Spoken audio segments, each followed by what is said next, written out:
Hello, and welcome to the 58th episode of Rising Tide, the Ocean Podcast. This is David Helvarg of Blue Frontier with my co-host, Vicki Nichols-Goldstein of the Inland Ocean Coalition. Hello, everyone. We've talked about the ocean-climate connection before, most recently with science fiction author Kim Stanley Robinson. Today we're talking with Peter Fiekowsky.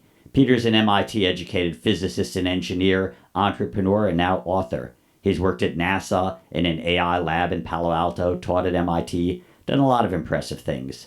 The name of his new book is Climate Restoration. Peter, we normally start by asking people about their early connection to the sea. I wonder if you have any, or in any case, how much you see the ocean playing a role in climate restoration. Yeah, well, thank you. It's great to be here. I look forward to our little chat. My first memory is being in Chesapeake Bay and getting bitten by fish, by what do you call them?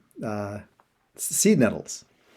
Oh, the Jellyfish. stung. That's right. That's my first recollection of being in the ocean. Okay, not a great start. Not a great start. Um, with regards to the climate, the ocean is really important because the ocean is about 75% of our planet. And the really great part about it is it's relatively uniform. The land, there's ice, there's rocks, there's a little bit of forest, there's a lot of grass. The ocean a lot of it used to be green. It's now mostly blue. But there's a lot of photosynthesis that goes there. And that's our access to getting CO2 levels back down to what they used to be. So, Peter, when we met a couple of months ago, and you gave me a signed copy of your book, which I really enjoyed reading, what really struck me about the book was that it was very optimistic. And so I wanted to ask you, why did you decide to write this book? I mean, we're facing so many climate challenges. What inspired you to take this on? Yeah. Well, I was in a seminar about 20 years ago, and I made a mission statement. And it says, and it's been on my wall for 20 years, it says, my mission in life is to leave a world that we're proud of to our children. And so it becomes a guiding light for me. And I have a software business here in Silicon Valley, and that was nice. I did a lot of advocacy for poverty work, for reducing poverty. We worked to get the child immunization going in the 80s and microfinance in the 90s. And I realized eventually that I wasn't going to be proud of the difference of the world I'd leave if we don't deal with the climate. And so then the question is, okay, good. What would be the condition for satisfaction that I would be proud of that? And it's like, well, I would be proud to leave our children the same climate our grandparents or great grandparents had. That I would be proud of. I think all three of us here would. Oh, true. And so once I looked at that, it's a long story. We might go into part of it. Once I could see what the outcome was, and I could then see, well, how would we get there if we were to get there by 2050? And I could see, oh my gosh, there are pathways to get there, and that's what made the book very optimistic. I have been campaigning for climate restoration since 2015. I gave my first seminar at the Paris talks in 2015. And haven't made a lot of progress until the book came out last month. The premise of the book is that we all want to restore a climate that humans have survived long term. So what we had when we developed agriculture over the last 10,000 years. Everyone wants that. We also, and we would talk about it if we thought that was possible. And it has now become possible. Similarly, we also would restore a sustainable population if we thought that was possible. And in the book, I talk about that it is possible and doable. And so seeing that we do all agree on the goal of restoring the climate, and we agree on having a sustainable population, it turns out doing it is going to cost Very little. We have the technology, we have the finance. It's maybe $2 billion a year. And all that's missing is people aligning on that we want to do it. So, Peter, you actually came up with the criteria for your restoration priorities. Can you talk a little bit about that? Yeah. So if you imagine it's the year 2050 and we've gotten CO2 down below 300 parts per million, the methods we use, they're all going to be financially viable because someone's going to pay for it. They're all going to be permanent removal of CO2 because if it's only a year or 5 or 10 years, it's not going to make a difference. And they all need to be scalable up to that 50 or 60 gigatons per year. So it needs to be financially viable, permanent, and scalable. So, I want to jump into probably the most controversial one, um, and that is iron Yes. fertilization. So, let's just talk about that. There's a lot of questions that I think everyone has about it, but you seem to think it's a good idea. So we'd love to hear your thoughts on this. And again, a little more detail, just the idea of putting iron pellets or iron material in the ocean to increase phytoplankton production, Right. Which creates more nutrients for more life, and more life absorbs more carbon. Right. Yeah. So everyone hears about growing trees to sequester carbon. And then plants in the ocean are algae or phytoplankton. And in order to have them grow more, it turns out that most of the ocean, as I said, is blue, which is beautiful. I love the blue Hawaiian beaches, but they're not green, right? If it's not green, there's not much photosynthesis happening. So how do you turn blue ocean to green? In most of the ocean, it's a incredibly minute amounts of iron. That's the missing nutrient because obviously lots of sun and lots of water. And it turns out that in most of the ocean, there's sufficient amounts of nitrogen and phosphorus.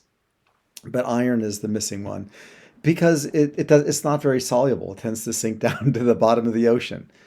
And normally nature uses dust storms, either dust storms or dust from volcanoes that will bring the iron into the ocean surface.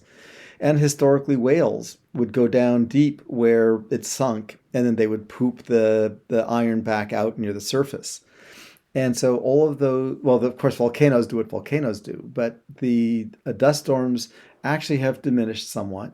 And it's a long story, but it, the increase in CO2 actually reduces the amount of dust in the air. And then, of course, we killed off 90% of the whales back in the last century. So tragic. Yeah. Yes. So adding the iron dust, which is again just almost identical to a dust storm, but using just rather than all the different minerals, focusing on iron sulfate. I think I'm not a chemist. I apologize. I think it's some iron sulfate and some iron oxide, and which is basically rust, and that will get the phytoplankton growing, and then in the ocean when it grows, some of it gets eaten, some of it just falls down into the depths. But the depths of the ocean have very little oxygen, and it doesn't rot. We all know that trees rot on land, but in the ocean they don't, and that's how our planet has generated ice ages. Now, as you said, Vicki, there's a fair bit of controversy here. And we'll talk about that. But the fundamental thing is that we know our planet has produced ice ages every 100,000 years for a million years, and then some before that.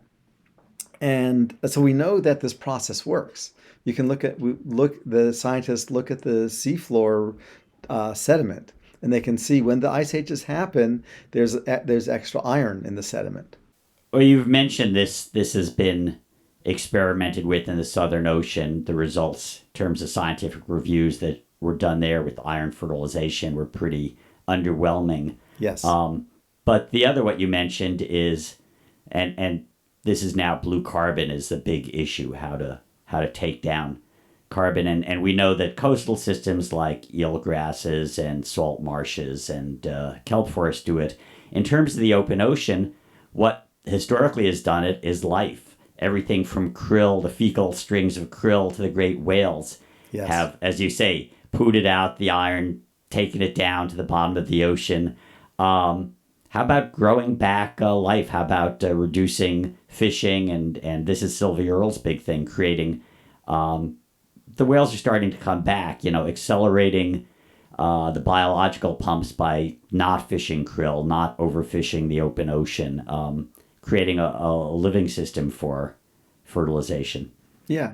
Well, the exciting thing about ocean fertilization, they did a test 10 years ago in the Gulf of Alaska, and they used about 70 tons of this iron sulfate dust.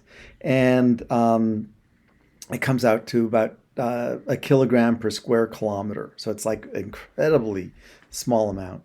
And they discovered as expected, in a couple days, the phytoplankton grew. You could actually smell it. They tell me it smells like mown grass, new mown grass. And then the fish appeared, whales appeared. And I wasn't there, so I can't vouch for that. Other than the 3 or 4 people I talked to who were on the ships all said the same thing. And I have audio recordings of it. But most interesting is the next year, the fish harvest, the pink salmon harvest went up 4 to 5 times in Alaska. And that's huge. And then more interestingly, the I forgot which whale they have there, but that the whale that gives birth there, they had 4 or 5, I forgot the numbers, but they had a lot more whale births 3 years later after the gestation period. And so if you think about it, the best way to grow fish in the ocean is to feed them. They have lots of eggs. So it's not, what's the limiting factor is the food. It's not the number of fish. We talk about overfishing, and obviously it's a bad thing, but it's a bad thing insofar as the fish are part of the ecosystem and they need to recirculate the nutrients. And so the way you start that pump is get the nutrients in. So I wanted to ask you, we have a bloom. We've had a sargassum bloom over the years, recently, and they're A bloom.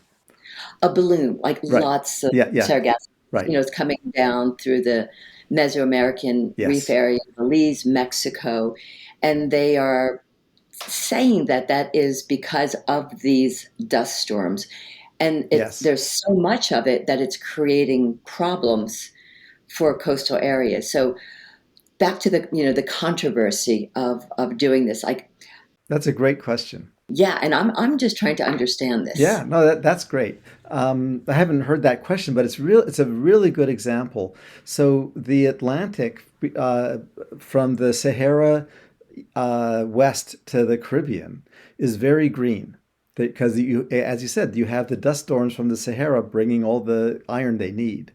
Now, what changed in the last decade or two is they've chopped down the rainforest in Brazil, and it's now farms. And so now you have all the nutrients coming out from the farmland leaching out into the rivers, and that's fertilizing the ocean on the northern side of South America.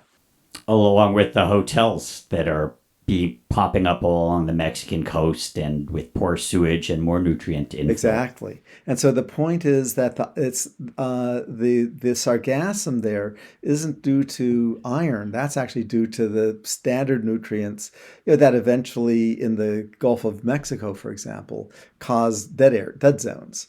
But that's a whole different thing than iron in the open ocean. In the open ocean, the amount of iron is about 1/1,000,000th of the level in the coastal areas, because in the coastal areas you have runoff from the rivers. In the middle of the ocean you have nothing other than wind, the dust.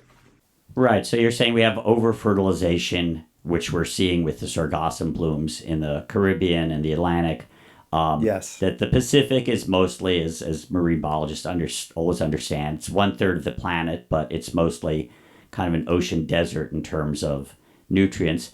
And even though we're in a climate emergency, I'm just wondering, you've got great stories from the Gulf of Alaska, but have we got any peer-reviewed science yet to say that this is safe and reproducible? There's very little there is peer-reviewed science. There were 13 studies done. And as you said, some of them worked quite well. Most of them worked not so well. If you talk to the researchers, you find out that they would make their proposals because there are certain places you want to do this. And I can't give you the exact conditions, but you want to use a large area so it doesn't dissolve, right? If you sprinkle a kilometer of iron dust in a day, it'll be dissipated. So that's no good.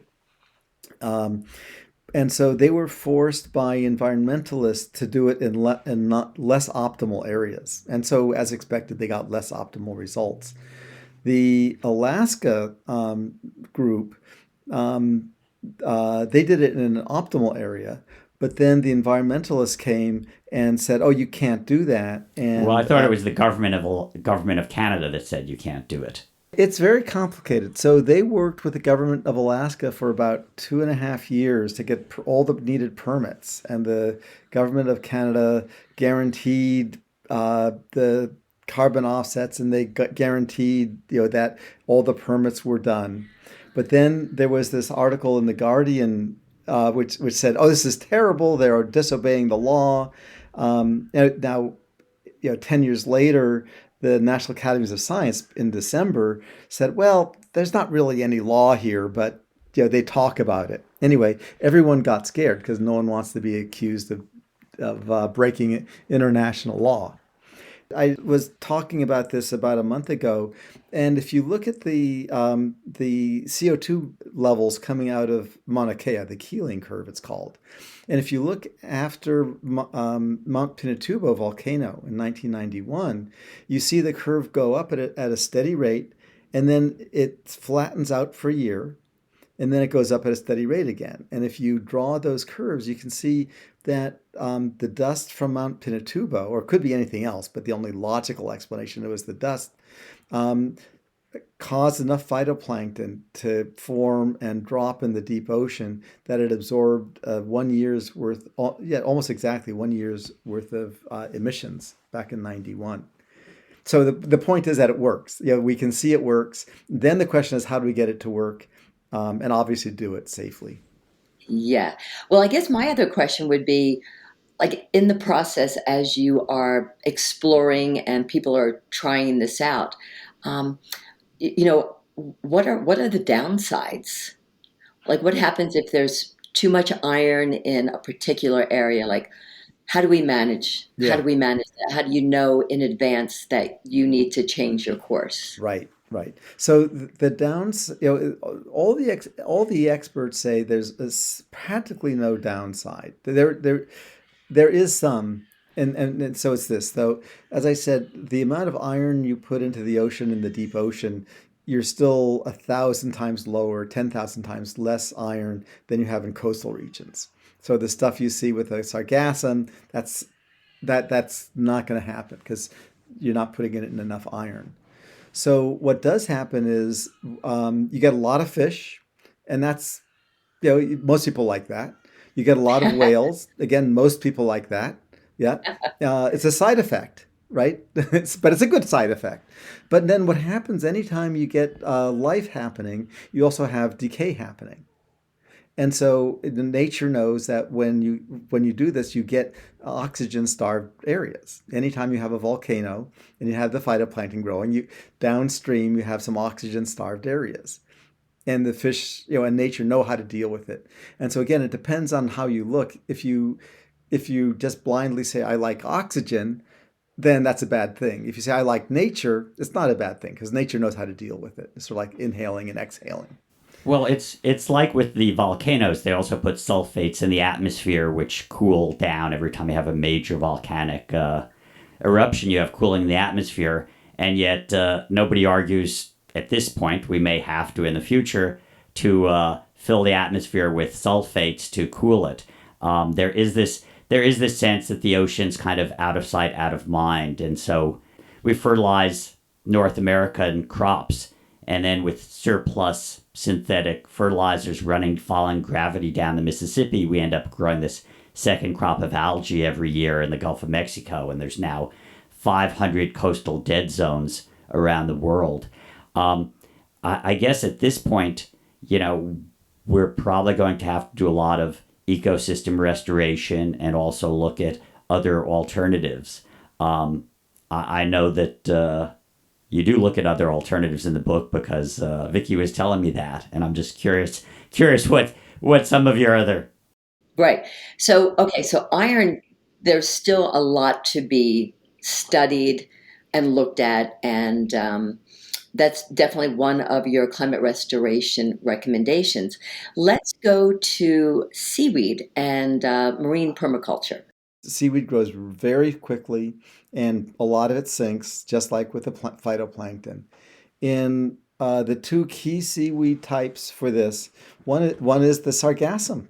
You get phenomenal amounts of sargassum. You could get a gigaton per year of sequestration from that sargassum, where you can process it, you get some valuable chemicals and food and energy from it, and a lot of the carbon you can sink.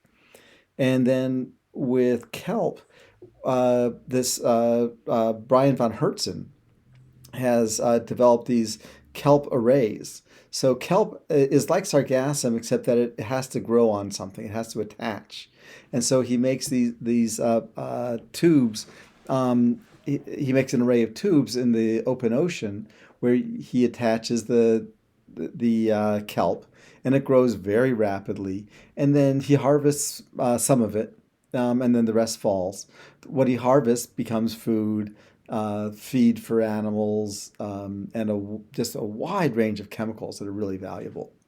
And with this, the sale of the chemicals and food from the kelp and the sargassum pays for the whole process, so that you're not asking the government to do something that's only going to benefit future generations, and not the current voters and taxpayers. So it becomes a commercial thing with people like you and me who have children, and we want to do things that are good for the children. I'd love to actually go through your four things because I want to jump back in and get a little bit more detail on the artificial or synthetic limestone. Yeah, yeah. So yeah, the synthetic limestone is separate from the cement. Concrete is 90% sand and rock, mostly limestone, and 10% cement. The cement, there's things you can do to make it lower carbon. But what's exciting about using synthetic limestone, where you're pulling the CO2 from the air, or from the water. If you pull CO2 from the water, it eventually comes back out of the air because the CO2 dissolves back and forth from the air into the water, just like in a glass of soda. And the bubbles in a soda come out. And so with the limestone, a cubic yard or a cubic meter of concrete using the synthetic limestone will sequester a ton of CO2 in that synthetic limestone rock. It's calcium carbonate, which by weight is almost half CO2.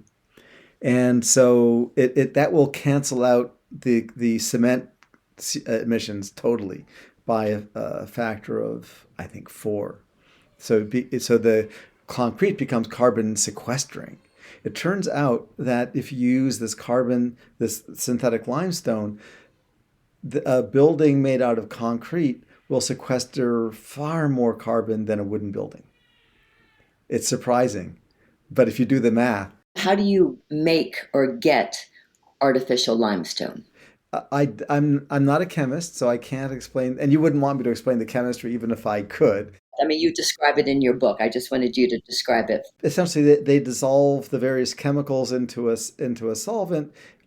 They use an ammonia solution that will capture CO2 from the air, and it'll deposit it as limestone rock. It's all basically it's just that. It's not a complicated process. It's complicated to get it to work exactly right, so you get the right hardness, right? To get the controls that an oyster has is hard. And that's where the hard work was. But once you have a way to control it, control the chemistry, the temperature, and the pH, then it's very easy. And finally, what's your fourth solution? The fourth solution is methane oxidation. And so once we've gotten the CO2 out of the air, then we realize that about a third of all the global warming is coming now from methane. And while at the same time that we're trying to reduce emissions, from wetlands, from landfills, from fracking, from rice production produces enormous amounts of methane. Animal farms.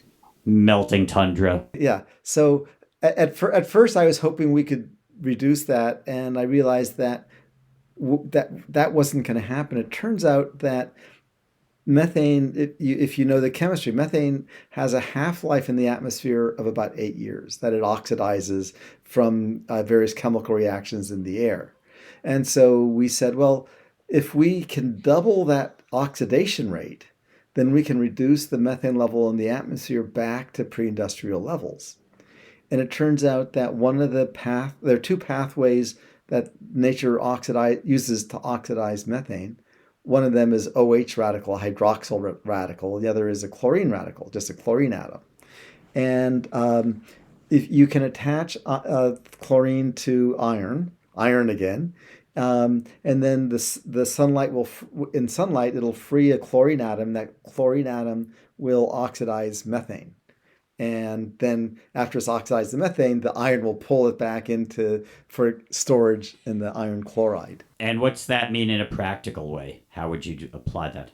So that means that we can reduce the methane levels by a factor of 2 in probably 5 years for a cost of about $1 billion a year. It's phenomenal. Again, there's development that needs to be done. It was just 3 days ago I had a Stanford professor here in my lab, and we demonstrated it for the first time. In a lab that was 15 by 15 feet, and you could actually see the methane level go down by 1% an hour using this technique. What would this look like in the field? It looks like evaporating the iron chloride. And iron chloride is a common chemical used in water purification. It's also used in etching circuit boards. But it's a very common chemical. It's just iron and chlorine. Chlorine, think of salt, and iron. Well, we all know you need iron, to live. And so you evaporate the iron chloride into ship exhaust. And so it goes up into the air, distributes in the atmosphere, very low concentration, but you have lots of UV light from the sun, which will cause that catalytic reaction that'll oxidize it. And then the next time it rains, the rain will wash it all down into the ocean. And of course, the funny thing is that you say, well, wait a minute, that's going to also do iron fertilization in the ocean. And it does to some degree. The calculations say that it's not significant, but we won't know. If it's too much, you stop it, and then a couple of weeks later, you're done, and everything goes back to normal. So it sounds like, just to kind of capture Yes. the whole essence of your book, you're basically saying if we reduce our carbon emissions and we try to follow the Paris Accord, that is not going to be enough. So you've been proposing these other ideas to actually really, get us on the path for, I guess what your goal is, a healthy planet, Yes. healthy animals, healthy people, that we can all live together. This 10,000 year period we've been through, which is one of a very stable climate that's been very good for human civilization and millions of other species.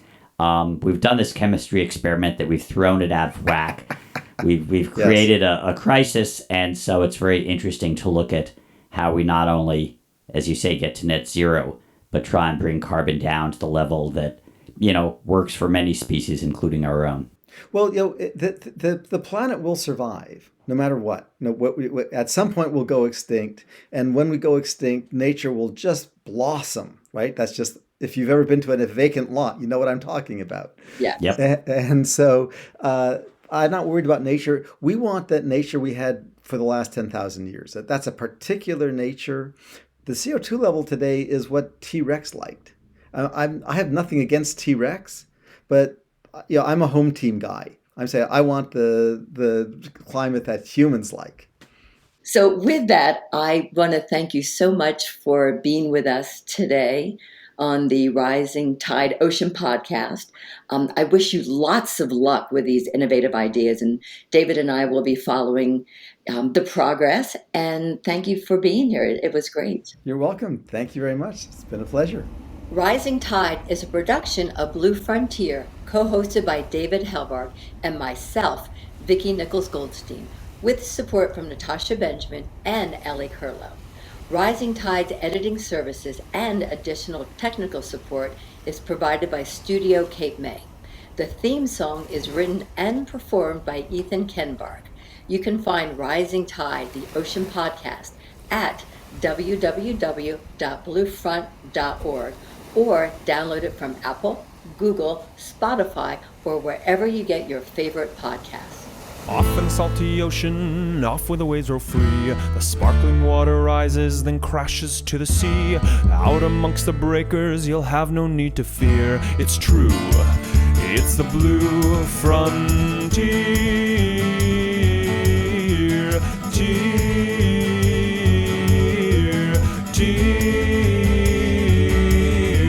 Off in the salty ocean, off to the blue frontier.